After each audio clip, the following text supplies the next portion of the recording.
बातमी महत्वाची आहे। शरद पवार पुढील 2 ते 3 दिवसात चाकण एमआयडीसीला भेट देणार आहेत। चाकणमधील 20 कंपन्यांच्या स्थलांतर प्रकरणी पवारांचा हा दौरा महत्वाचा आहे। चाकण दौऱ्यामध्ये एमआयडीसी मधील समस्यांबाबत पवार उद्योजकांसोबत संवाद साधणार आहेत।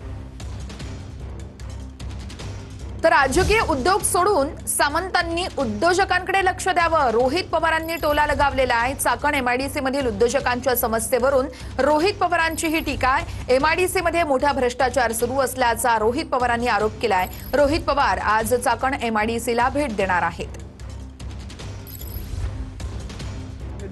कॉल केला होता कुठल्यातरी अधिकाऱ्याला, इतके दिवस उद्योगमंत्री कुठे गेलते? आता पावसाळा संप झाला, गर्दी देखील कमी होईल। आता उद्योग मंत्र्यांना उद्योग करणाऱ्या लोकांकडे लक्ष द्यायला वेळ नाही, पण राजकीय उद्योग करण्यासाठी मात्र त्यांच्याकडे खूप काही वेळ आहे। विरोधकाला तुम्ही एंटरटेन करू नका, मला आता वेळ नाही, मी 16-17 तारखेला तुमच्याकडे येतो। मग तुम्ही उद्योग मंत्री आहात, राजकीय उद्योग जरा सोडा आणि हे जे व्यावसायिक आहेत त्यांच्याकडे लक्ष देऊन यांच्या अडचणी सोडवा, पण त्यांच्याकडे वेळ नाही। त्या रस्त्याला जबाबदार कोण?